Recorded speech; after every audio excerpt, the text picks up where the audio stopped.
नमस्कार, मैं हूं सुमित अवस्थी। बहुत पुरानी कहावत है, जब सैया भय कोतवाल तो डर काहे का। वक्त बदल चुका है, कोतवाल का जमाना अब रहा नहीं और आज के दौर में यह कहावत कुछ बदल सी गई है कि पापा मंत्री हैं हमारे तो डर काहे का। जी हां, इंसाफ दिलाने वाली जिस संस्था के लिए आम और खास बराबर होने चाहिए, वो अगर ये फर्क करे तो इंसाफ के मंदिर यानी अदालतों को भी चिंता होती है और आपको भी। तभी तो आज पूरा इंडिया ये जानना चाहता है कि पकड़े क्यों नहीं गए गोरखपुर कांड के दागी वर्दीधारी। वो गोरखपुर कांड जो आज से करीब 12 दिन पहले हुआ था उत्तर प्रदेश में। एक तरफ आम आदमी इंसाफ का इंतजार कर रहा है और दूसरी तरफ मंत्री पुत्र आशीष मिश्रा हैं, जिनकी गिरफ्तारी अब तक नहीं हो पाई है। सवाल यह है कि क्या आशीष मिश्रा को पुलिस से डर नहीं लगता? इंडिया यह भी जानना चाहता है कि ड्रग्स के दलदल में शाहरुख खान का बेटा आर्यन फंसा या फंसाया गया। ये तीनों ही मामले कानून से जुड़े हैं। कानून की देवी की आंख पर पट्टी इसीलिए होती है ताकि वो आम और खास में अंतर ना करे।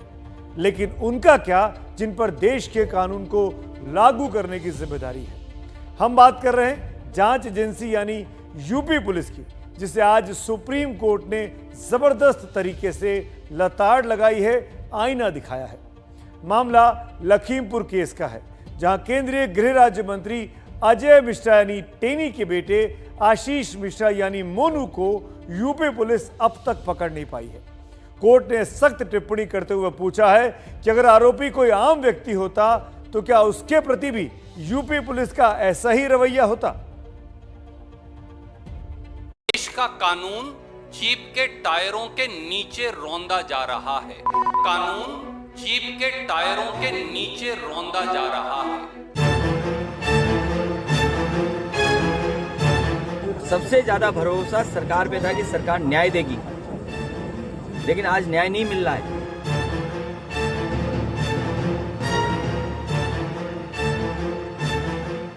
आरोपी आम आदमी होता तो पुलिस का यही रवैया होता। पुलिस ने अपने हाथ क्यों रोके? हम आम नागरिकों को क्या संदेश दे रहे हैं? लखीमपुर कांड पर ये वो सवाल है जो सुप्रीम कोर्ट ने पूछे हैं। यूपी पुलिस की सुस्ती पर सुप्रीम कोर्ट ने यूपी सरकार को फटकार लगाई है, तो उसके पीछे वजह है लखीमपुर मामले के मुख्य आरोपी आशीष मिश्रा का गिरफ्तार न होना। सुप्रीम कोर्ट ने क्या कहा हम आपको बताएंगे, लेकिन पहले ये बता देते हैं कि कोर्ट की नाराजगी की वजह क्या है। दरअसल यूपी पुलिस ने आशीष मिश्रा को शुक्रवार सुबह 10 बजे तक पूछताछ के लिए बुलाया था। बाकायदा समन भी उनके दरवाजे पर लगाया गया। पुलिस इंतजार करती रह गई और आशीष मिश्रा नहीं आया। जब इस मामले में आशीष के पिता गृह राज्य मंत्री अजय मिश्रा से पूछा गया तो उन्होंने कहा कि उसकी तबीयत खराब है। जब पुलिस बुलाएगी तब पेश होगी। ऐसा है कि देखिए, मुझे कानून व्यवस्था पर पूरा भरोसा है। मेरे बेटे ने कल उनको नोटिस मिला था, आज कल उनका स्वास्थ्य कुछ गड़बड़ था। उन्होंने स्वयं ये कहा है कि कल मैं पेश होकर के अपना कथन, अभिकथन, साक्ष्य सब कुछ जांच एजेंसी के सामने देंगे, क्योंकि वो निर्दोष है। सवाल ये कि अगर आरोपी गृह राज्य मंत्री का बेटा न होता तो क्या पुलिस इतना ढीला रवैया इख्तियार करती? 8 लोगों की मौत के आरोपी का इंतजार पुलिस हाथ पर हाथ रखकर करती। ऐसे में सवाल उठ रहे हैं कि क्या यूपी पुलिस की आरोपी से है मिलीभगत? क्या सियासी दबाव में है Uttar Pradesh police? Supreme court में स्टेटस रिपोर्ट दाखिल करने आए यूपी सरकार की तरफ से वकील हरीश साल्वे से कोर्ट ने यही सवाल पूछे हैं। चीफ जस्टिस ने पूछा कि आरोपी से पेश होने का अनुरोध क्यों किया जा रहा है। कोर्ट ने कहा कि ऐसी कार्रवाई करके हम लोगों को क्या संदेश दे रहे हैं। चीफ जस्टिस ने एसआईटी पर भी सवाल उठाए हैं। कोर्ट ने कहा है कि एसआईटी में सब स्थानीय अधिकारी हैं। कोर्ट के मुताबिक इस मामले में सीबीआई विकल्प नहीं हो सकती। कोर्ट ने सख्त टिप्पणी करते हुए कहा कि जो अधिकारी काम नहीं कर रहे हैं उन्हें हटाइए। आरोपी आशीष मिश्रा के केंद्रीय गृह राज्य मंत्री का बेटा होने की तरफ इशारा करते हुए चीफ जस्टिस ने कहा, इस मामले में जैसे लोग शामिल हैं उसकी वजह से हम सीबीआई को भी जांच सौंपना नहीं चाहते। हमें कोई और तरीका निकालना होगा। 20 अक्टूबर को इस पर विचार किया जाएगा। कोर्ट के रुख से साफ है कि उसे इस मामले में सियासी दखल की आशंका है। सुप्रीम कोर्ट के हंटर का असर ये हुआ कि आशीष मिश्रा के घर दूसरा सम्मन लगा दिया गया। इस सम्मन में कल सुबह 11 बजे तक हाजिर होने की बात है। पुलिस के जो जवान हैं उन्होंने ये नोटिस लगाया है और इसमें जो है 9 तारीख सुबह 11 बजे तक के वक्त दिया गया है। ये नोटिस की कॉपी में साफ तौर पर लिखा हुआ है कि 9 तारीख को सुबह 11 बजे अपराध शाखा कार्यालय पुलिस लाइन के सामने व्यक्तिगत रूप से उपस्थित होकर अपना पक्ष प्रस्तुत करना होगा। और बाकायदा ये नोटिस एक और कॉपी लगाई गई है आशीष मिश्रा के घर पर। कोर्ट के सख्त रवैये के बाद आशीष के पिता का कहना है कि वो कल तक पुलिस के सामने जरूर हाजिर होगा। ये सरकार योगी जी की सरकार है, उत्तर प्रदेश में भारतीय जनता पार्टी की सरकार है, निष्पक्ष जांच होती है। दूसरे राजनीतिक दल होते तो शायद इतने बड़े पद पर मैं हूं तो उसके बेटे के खिलाफ एफआईआर भी नहीं दर्ज होती। हम एफआईआर भी दर्ज करेंगे, जांच भी करेंगे, जो दोषी होंगे उनके विरुद्ध कार्रवाई। हैरानी की बात यह है कि अजय मिश्रा कहते हैं कि उनका बेटा लखीमपुर के घर में ही मौजूद है, उसी घर में जिसमें पुलिस नोटिस चिपका कर लौट रही है। फोटो हैं, वीडियो हैं और आजकल इलेक्ट्रॉनिक युग है, सीडीआर की लोकेशन भी है, सीडीआर से लोकेशन क्लियर हो जाती है। पूरी तरह से हम सारे साक्ष्य हमारे पास हैं, हमने सारे साक्ष्यों को संकलित कर लिया है। हमारे बेटे की जहां तक बात है वो कहीं नहीं गए, सैपुरा कोठी के अपने आवास पर वो उपस्थित हैं, अभी भी उपस्थित हैं। अगर आप सबको विश्वास ना हो तो लखीमपुर चलो, सबको चाय पिलवाते हैं। सुना आपने, मंत्री जी अपने बेटे से सबको मिलवाने को तैयार हैं। आरोपी पक्ष अपने बचाव में साक्ष्य जुटा रहा है और दूसरी तरफ पुलिस है जो नोटिस चिपकाकर अपने कर्तव्यों की इतिश्री कर रही है, इस इंतजार में कि आरोपी अपनी मर्जी से उसके पास आएगा। सवाल ये कि रसूखदार आरोपी को गिरफ्तार करने से डर रही यूपी पुलिस से इंसाफ की उम्मीद कैसे की जाए। निपुण सहगल, अंकित गुप्ता के साथ संजय त्रिपाठी की रिपोर्ट। बेहतरीन उदाहरण है खाकी और नेताओं के गठबंधन का, मिली भगत का। नेता साहब कह रहे हैं कि घर के अंदर बेटा मौजूद है, आप आइए उसके साथ चाय पीजिए, वो बात करने को तैयार है। पुलिस कह रही है कि बेटे साहब मिल ही नहीं रहे, मोनू भैया न जाने कहां गायब हो गए। और खाना पूर्ति के लिए सुप्रीम कोर्ट के जजों को दिखाने के लिए घर के बाहर नोटिस पर नोटिस चिपकाए जा रहे हैं। ये दिखाया जा रहा है कि यूपी पुलिस वाकई में काम कर रही है और चाहती है कि मोनू भैया आए और पुलिस के सामने पेश हो जाएं। गजब स्थिति है। मीडिया से बात कर रहे हैं, मंत्री जी केंद्रीय मंत्री हैं, दिल्ली में आके काम करते हैं, अपने तमाम संगी साथियों से मिलते हैं, वापस लखनऊ चले जाते हैं और यूपी पुलिस को फर्क ही नहीं पड़ रहा कि उसको आशीष मिश्रा को ढूंढना है और ढूंढते हुए दिखना है। जो कुछ हो रहा है ऐसा लग रहा है सुप्रीम कोर्ट के दबाव में और मीडिया के दबाव में और कैमरों की खातिर ज्यादा करना चाहती है यूपी पुलिस, ना कि वाकई में उन 4 किसानों के इंसाफ के लिए जिनकी जान आज से करीब 6 दिन पहले चली गई थी उस कुचलने की वजह से, उस रौंदने की वजह से। हैरानी होती है केंद्रीय गृह राज्य मंत्री अजय मिश्रा की बात सुनकर। वो कहते हैं कि उनका बेटा घर कर भीतर है, उसी घर में जिसके बाहर पुलिस मौजूद है, समन चिपकाती है लेकिन गिरफ्तारी नहीं कर पाती। अब ऐसे में यूपी पुलिस से इंसाफ की उम्मीद क्या की जा सकती है? क्या सोचते हैं आप? अगर आरोपी का पिता ऐसे संवैधानिक पद पर हो जिसका सीधा सरोकार जांच एजेंसियों से हो तो जांच पर प्रभाव पड़ सकता है, पड़ ही रहा है। इसीलिए इस मुद्दे पर मेरी राय बहुत दो टूक है। लखीमपुर कांड की जांच सुप्रीम कोर्ट की निगरानी में ही होनी चाहिए। जिस तरह का रुख आज सुप्रीम कोर्ट ने दिखाया है उसके बाद कुछ उम्मीद जागती है कि न्याय मिल सकता है। इसीलिए आज की मेरी राय लीड स्टोरी पर यही है कि सुप्रीम कोर्ट की निगरानी में ही लखीमपुर कांड की जांच हो तो सबसे बेहतर होगा। मेरी राय से अगर आप सहमत हैं तो हमारे मोबाइल नंबर पर मिस कॉल दीजिए 7823944001। ये सहमत का नंबर है। अगर आपको मेरी राय उचित नहीं लगती है तो 7823944002 पर आप मिस कॉल दे सकते हैं। इस पूरे बुलेटिन में लाइव पोलिंग चलेगी, आपकी मिस कॉल का इंतजार रहेगा और कार्यक्रम के आखिर में हम ये जरूर दिखाएंगे कि मेरी राय से कितने लोग इत्तेफाक रखते हैं या नहीं रखते हैं। सवाल आपके लिए जो कि मेरी राय है वो बहुत सीधा सा है कि सुप्रीम कोर्ट की निगरानी में ही लखीमपुर कांड की जांच होनी चाहिए। वैसे लखीमपुर कांड पर सियासत भी अब जमकर हो रही है। कांग्रेस के तमाम नेताओं की मंजिल इस वक्त लखीमपुर बना हुआ है। पंजाब कांग्रेस के अध्यक्ष कहें या इस्तीफा देने वाले अध्यक्ष कहें, वो नवजीत सिंह सिद्धू लखीमपुर पहुंचे आज और केंद्रीय गृह राज्य मंत्री अजय मिश्रा के इस्तीफे और उनके बेटे आशीष मिश्रा यानी मोनू की गिरफ्तारी की मांग को लेकर वह भूख हड़ताल पर बैठ गए हैं। सिद्धू ने मौन व्रत भी रख लिया है। जी हां, गुरु जो लगातार बोलते हैं वो मौन व्रत पर हैं और वो अब सिर्फ लिख कर ही बात कर रहे हैं। ये तस्वीरें कुछ देर पहले की हैं। आपको बता दें कि सिद्धू इस मामले में मारे गए पत्रकार रमन कश्यप के परिवार से मिलने आज लखीमपुर पहुंचे थे और उन्हीं के घर के बाहर उन्होंने भूख हड़ताल शुरू कर दी। अचानक ही सिद्धू ने कहा कि जब तक उनकी मांग पूरी नहीं होगी वो यहां से नहीं हिलेंगे, वो भूख हड़ताल पर रहेंगे, वो मौन व्रत ही धारण करके रहेंगे। लखीमपुर मामले में सियासत भरपूर हो रही है और उसकी वजह है यूपी पुलिस के काम करने का ये अजब गजब तरीका। अब देखिए, गोरखपुर में मनीष गुप्ता की संदिग्ध मौत के बाद आरोपी 6 पुलिस वालों को सस्पेंड तो कर दिया गया था, लेकिन बार बार कहने के बावजूद भी 12 दिन गुजर चुके हैं, पुलिस ने अब तक किसी भी वर्दीधारी आरोपी को गिरफ्तार नहीं किया है। सवाल यह है कि इस लेट लतीफी की क्या वजह है। देखिए हमारी वो रिपोर्ट जो पुराने तथ्यों को जानने की कोशिश कर रही है, उस स्टोरी को रिविजिट करने की कोशिश कर रही है जो यूपी पुलिस के ऊपर एक बार फिर प्रश्ननुमा सवाल छोड़ जाती है।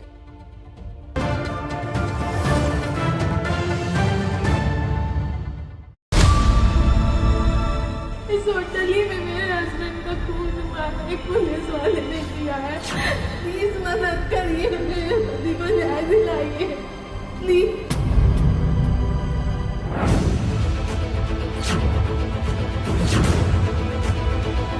इसी बात का एक अफसोस है कि अभी तक उसमें गिरफ्तारी नहीं हुई है। जो आरोपी है वो भी फरार है, उनको पकड़ा नहीं जा रहा है।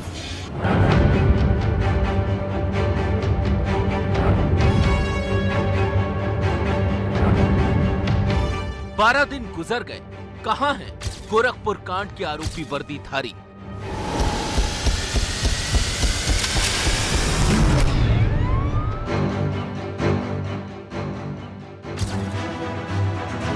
मनीष गुप्ता की मौत के आरोपी पुलिस वालों की गिरफ्तारी में क्यों हो रही है देरी? 27 सितंबर को गोरखपुर में कानपुर के प्रॉपर्टी डीलर मनीष गुप्ता की संदिग्ध हालात में मौत हो गई थी। परिवार ने आरोप लगाया था कि होटल के कमरे में पुलिस ने मनीष गुप्ता को बेरहमी से मारा, जिससे उनकी मौत हुई। उस वक्त कमरे में मनीष के साथ उनके 2 और दोस्त थे जो इस बात की गवाही दे रहे हैं।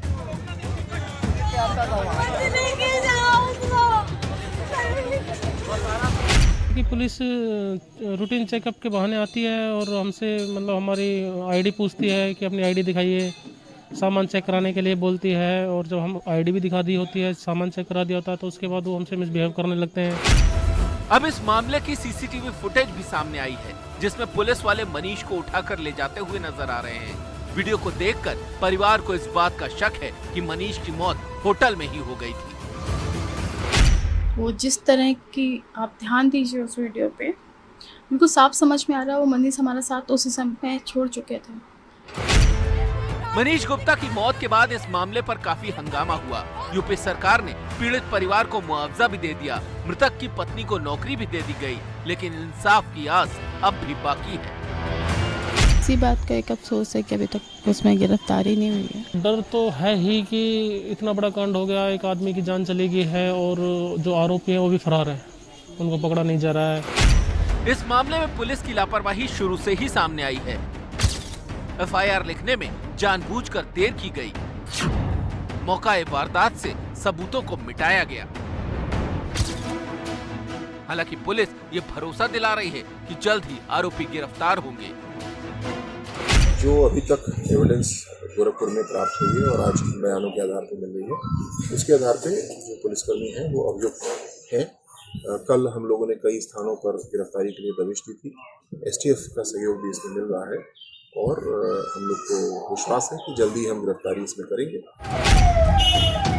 पीड़ित परिवार की मांग पर कानपुर पुलिस की एसआईटी इस मामले की जांच कर रही है। एसआईटी की जांच में ये बात भी सामने आई है कि मौका वारदात पर छेड़छाड़ की गई। सवाल ये है कि आधुनिक उपकरणों से लैस यूपी पुलिस 12 दिन बाद खाली हाथ क्यों है? क्या सिर्फ इसलिए क्योंकि आरोपों के घेरे में पुलिस महकमे के ही वर्दीधारी हैं?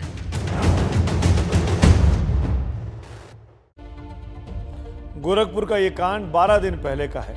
इस कहानी को हमने जानबूझकर रिविजिट किया ये देखने के लिए कि सारी दुनिया लखीमपुर कर रही है। किसी को भी अब मनीष गुप्ता की याद है कि नहीं है? किसी को भी उनकी पत्नी मीनाक्षी गुप्ता की वो दर्दनाक जो चीख थी, उनको इंसाफ चाहिए। उनके पति को मारा गया, वर्दीधारियों ने मारा, उस पर कोई ध्यान दे रहा है कि नहीं दे रहा। और देखिए 12 दिन बाद जब हमारी टीम इस स्टोरी को दोबारा फाइल करती है तो यही पाती है कि अभी तक आरोपी नहीं पकड़े गए हैं। इसीलिए मुझे यूपी पुलिस की जांच पर शक होता है।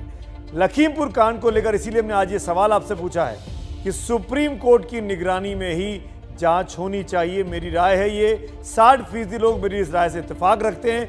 मिस्ड कॉल पर आप भी अपनी राय दे सकते हैं 7823944001। अगर आप मेरी राय से सहमत हैं, असहमत हैं तो 7823944002 पर आप मिस्ड कॉल देकर अपनी राय जाहिर कर सकते हैं। अब बात करेंगे यूपी पुलिस के कुछ और आंकड़ों की, कुछ और नंबर्स की, जो ये दिखाता है कि यूपी पुलिस किस तरीके से चीज़ों को संभाल पाने की बजाय और मुश्किल में डाल रही है। ये आंकड़े आपके सामने जो मैं रख रहा हूँ, ये केंद्रीय गृह मंत्रालय ने जारी किए हैं। इन आंकड़ों को समझने की कोशिश करें तो पता चलेगा कि यूपी पुलिस पर काफ़ी ज़्यादा दामन पर काफ़ी ज़्यादा गहरे दाग हैं। 2017-18 में देश भर में अलग अलग राज्यों की पुलिस पर दर्ज हुए केस को मिलाएं तो कुल केस 26,391 थे, जो करीब जिसमें से 15,426 सिर्फ यूपी पुलिस के खिलाफ थे, यानी 58%। 2018-19 की बात करें तो देश भर में 28,342 मामले दर्ज होते हैं पुलिस के खिलाफ, जिसमें केवल 16,414 यूपी पुलिस के, यानी करीब 58%। आंकड़े आपके सामने हैं, ये केंद्रीय गृह मंत्रालय के आंकड़े हैं। 2019-20 आगे बढ़ते हैं, 9,417 मामले दर्ज होते हैं यूपी पुलिस के खिलाफ और देश भर में 17,229 मामले होते हैं, यानी करीब 55% मामले होते हैं दर्ज केवल यूपी पुलिस के खिलाफ। 2020-21 की बात करें, अभी तक का जो वक्त है जनवरी से लेके अक्टूबर तक का, 11,130 मामले देश भर की पुलिस पर रिकॉर्ड हुए हैं, दर्ज हुए हैं, जिसमें 5,388 मामले सिर्फ यूपी पुलिस पर हैं, यानी करीब 48%। और ये दिखाता है कि यूपी पुलिस के आंकड़ों में जिनके खिलाफ केसेस हुए हैं गिरावट ज़रूर हुई है, लेकिन अभी भी मामला बहुत ही ज़्यादा संजीदा है। 50% के आसपास ये आंकड़ा बनता है और कुल मिलाकर देखें तो करीब 56% केस देश भर में जो वर्दीधारियों पे होते हैं उसमें से सिर्फ 56% यूपी पुलिस के केस हैं। आप समझ सकते हैं कि यूपी पुलिस के वर्दी वाले पुलिस वाले किस तरीके से काम कर रहे हैं। लखीमपुर मामले में कांग्रेस ने इन दिनों पूरी ताकत लगा रखी है। कांग्रेस को उम्मीद है कि इस मुद्दे का सियासी फायदा उसे मिलेगा, लेकिन उनके सलाहकार रहे, उनके साथ आने वाले बड़े चुनावी रणनीतिकार प्रशांत किशोर को ऐसा नहीं लगता है। उनका एक ट्वीट कांग्रेस की उम्मीदों की हवा निकाल रहा है। इस ट्वीट के क्या मायने हैं, क्यों प्रशांत पीके ऐसा लिखते हैं, ये समझा रहे हैं मेरे सहयोगी पंकज झा और जैनेन्द्र कुमार अपनी इस एक्सक्लूसिव रिपोर्ट। साफ है इस लीड स्टोरी पर कि इस मामले की जांच सुप्रीम कोर्ट की निगरानी में ही होनी चाहिए, क्योंकि यूपी पुलिस तो चीज़ों को छुपाती हुई ज़्यादा दिखाई देती है। मेरी राय से जो लोग सहमत हैं वो 75% अब हो गए हैं, पहले ये 60% पे था आंकड़ा, और असहमत वाले लोग 25% हैं। अभी भी आप मिस्ड कॉल दे सकते हैं 7823944001। सहमत अगर आप हैं और असहमत हैं तो 7823944002 इस नंबर पर मिस्ड कॉल दें। लगातार इस शो के दौरान पोल ऑन है। कार्यक्रम के आखिर में हम इसके नतीजे आपको जरूर दिखाएंगे। और आइए अब बात करते हैं आज की एक और बड़ी खबर की। ये बात सुपरस्टार शाहरुख खान के बेटे आर्यन खान ड्रग केस की है। आर्यन खान की जमानत याचिका आज भी खारिज हो गई। आर्यन को अब आर्थर रोड जेल में रखा गया है। दिन भर यह मामला अदालती दांवपेचों में फंसा रहा और लंबी सुनवाई के बाद मजिस्ट्रेट ने कहा कि उनकी कोर्ट के पास यह पावर नहीं है कि वो इस मामले की सुनवाई कर सके। अब आर्यन खान को कम से कम 2 और दिनों तक आर्थर रोड जेल में रहना होगा, क्योंकि शनिवार और रविवार को कोर्ट की छुट्टी है। और इस दौरान बेल की अर्जी पर सुनवाई नहीं की जा सकेगी। न शाहरुख की शोहरत काम आई, न सुपरस्टार की दौलत काम आई। ड्रग्स केस में बेटा आर्यन खान ऐसा फंसा कि 23 साल की उम्र में मुंबई की सबसे बड़ी जेल में सलाखों के पीछे जा पहुंचा। फैंस मन्नत के बाहर जुटे हैं, लेकिन शाहरुख और गौरी का दिल आर्थर रोड में अटका है।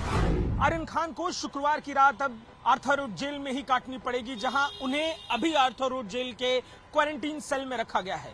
एनसीबी में उन्हें अलग अलग तरीके की रियायतें दी गई थी, लेकिन आर्थर रोड जेल में आर्यन खान को जेल मैनुअल पालन करना पड़ेगा, जहां उन्हें सुबह 6 बजे जगना पड़ेगा। एनसीबी की रिमांड खत्म होने के बाद जमानत के लिए आर्यन के वकील ने याचिका डाली थी।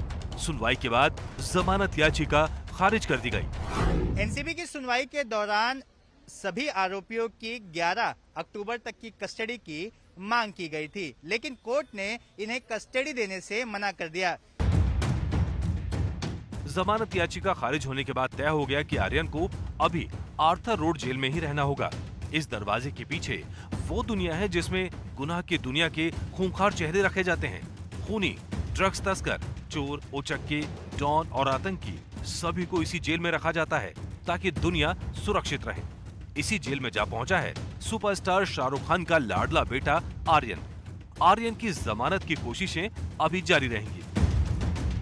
एनडीपीएस जज के सामने अब आर्यन खान के वकील जमानत अर्जी दाखिल करेंगे, लेकिन पेच ये है कि इस जमानत अर्जी की सुनवाई में 1 या 2 दिन का वक्त लग सकता है, और जब तक उस अदालत से आर्यन खान को राहत नहीं मिलती है तब तक उन्हें जेल में अपना वक्त बिताना पड़ सकता है।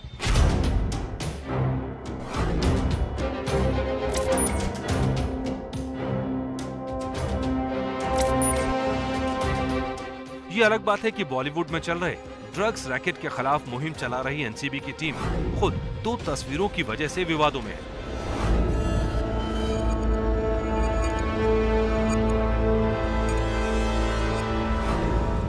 शाहरुख खान के बेटे आर्यन खान और उसके दोस्त अरबाज मर्चेंट को गिरफ्तारी के वक्त जिन 2 लोगों ने पकड़ रखा था, उनका एनसीबी से कोई लेना देना नहीं है। ऐसे में उन दोनों को आरोपियों के नजदीक जाने की इजाजत कैसे दी गई?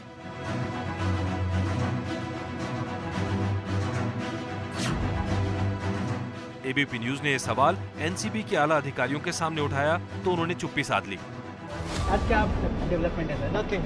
और सर जिस तरह से बोल रहे हैं कि जो इंडिपेंडेंट पंच हैं वो पकड़ के लेके nothing sir, nothing, no comments, I have already issued a press release, thank you. वहीं इस मामले पर राजनीति भी तेज है। आरोप लग रहा है कि आर्यन को फंसाया गया।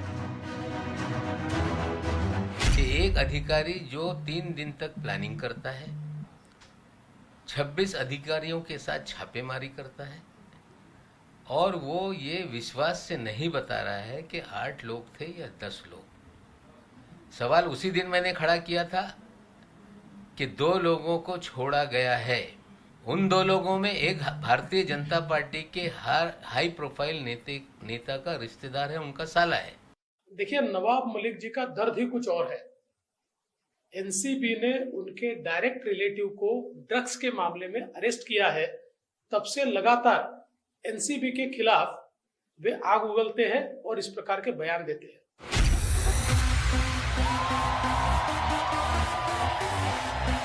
मुंबई से गोवा जा रहे क्रूज में रेव पार्टी करने के आरोप में आर्यन को पकड़ा गया था।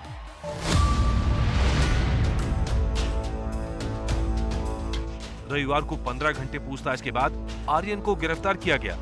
गंभीर आरोप भी लगाए गए, लेकिन शाहरुख के समर्थक इन आरोपों पर यकीन करने को अभी तैयार नहीं। मुंबई से संवाददाता जितेंद्र दीक्षित के साथ सूरज ओझा की रिपोर्ट। आज शाहरुख खान की पत्नी गौरी यानी आर्यन की मां का जन्मदिन है और खान परिवार को उम्मीद थी कि आर्यन को आज जमानत मिल जाएगी और पूरा परिवार जन्मदिन को साथ साथ मना पाएगा, लेकिन ऐसा हो ना सका। इसी उम्मीद में शाहरुख की बेटी सुहाना ने यानी आर्यन की बहन ने सोशल मीडिया प्लेटफॉर्म पर शाहरुख और गौरी की पुरानी तस्वीरें पोस्ट की हैं। इस पोस्ट के जरिए सुहाना ने अपनी मां को जन्मदिन की बधाई दी है, पर आर्यन के जेल में होने से जन्मदिन की खुशी इन दिनों खान परिवार में मातम में बदली हुई है और अब आगे बढ़ते हैं और बात करते हैं जम्मू कश्मीर की। जम्मू कश्मीर में आज लोग आतंकियों की कायराना हरकतों के खिलाफ सड़कों पर उतरे और एक या दो नहीं, बड़ी संख्या में सड़कों पर उतरे। निर्दोष और निहत्थे लोगों को मौत के घाट उतारने वाले आतंकी संगठन टीआरएफ और पाकिस्तान के खिलाफ भी जमकर नारेबाजी हुई। दशकों में यह पहली बार हुआ है जब श्रीनगर की सड़कों पर इस कदर आतंक के खिलाफ खुलकर अल्पसंख्यकों ने नारेबाजी की है। आंसुओं का ये सैलाब ही आतंक के नाश की अब वजह बनने वाला है।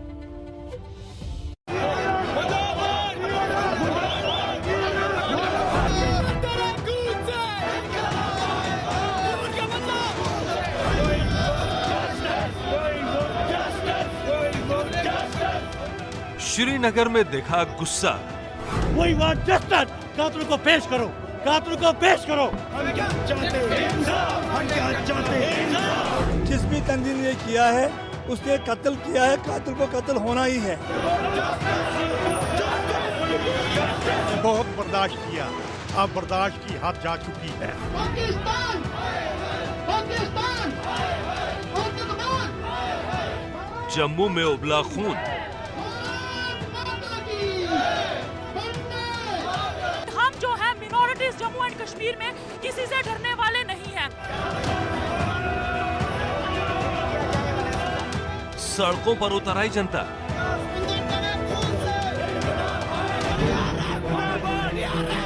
दर्द के बोझ से निकला ये गुस्सा है जो जम्मू कश्मीर में आतंक के नाश की वजह बनेगा।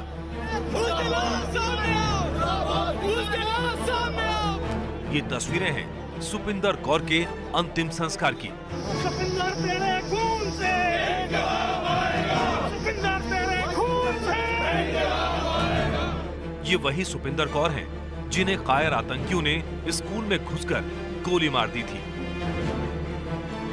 वही सुपिंदर जो अपनी आधी सैलरी गरीब बच्चों पर खर्च करती थी, जिसने अनाथ मुस्लिम बच्ची को गोद ले रखा था। लेकिन शांति से बौखलाए आतंकियों ने शिक्षा के मंदिर में घुसकर आतंक की बंदूक चला दी। नतीजा, परिजनों का दर्द आंसुओं में बह निकला।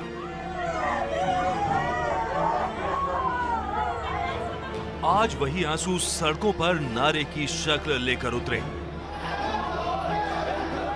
ये जुलूस बुज़दिल आतंकियों के खिलाफ था।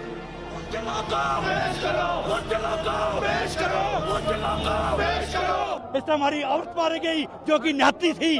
किसी सरदार को मारते, मुझे को मारते, बेखुदा। दो बच्चे छोटे हैं उसके, ये बुज़दिल हरकत की होते। सुपिंदर के शव को एम्बुलेंस से ले जाया जा रहा था, लेकिन गुस्सा ऐसा भड़का कि लोगों का ये समूह सुपिंदर के पार्थिव शरीर को कंधे पर लेकर ही निकल पड़ा। ना तो कंधों की कमी पड़ी, ना हौसले की। पहले सचिवालय के बाहर धरना देकर इंसाफ की मांग की गई।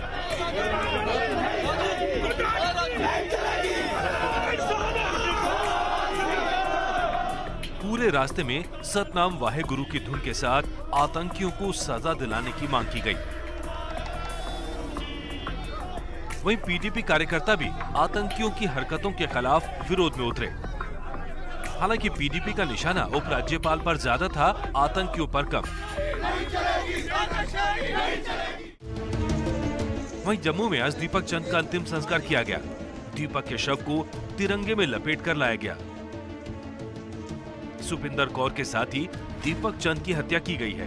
दीपक कश्मीरी पंडित थे और जम्मू के रहने वाले थे। दीपक चंद के घर पर आज मातम था। दीपक के लिए बहे आंसुओं ने भी जम्मू में प्रदर्शन का रूप ले लिया। जम्मू में पीपुल्स फोरम ने प्रदर्शन कर आतंकी घटनाओं का विरोध किया।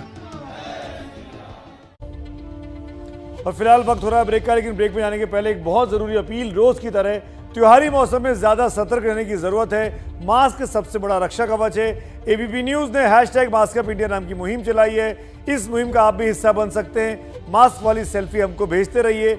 इस तरीके से रोज आपकी तस्वीर हम आपको दिखाते हैं ताकि आपकी तस्वीरों को देखकर बाकी लोग भी प्रेरणा ले सकें कि कोरोना की तीसरी लहर को मात देने के लिए मास्क आज भी बहुत ज्यादा जरूरी है। बहुत बहुत धन्यवाद आप लोगों का हमारे इस अभियान में हिस्सा लेने के लिए। हम लौटेंगे ब्रेक के बाद, लेकिन उसके पहले आपको बता दूं अब तक 76% लोग मेरी इस राय से इत्तेफाक रखते हैं कि लखीमपुर कांड की जांच सुप्रीम कोर्ट की निगरानी में ही होनी चाहिए।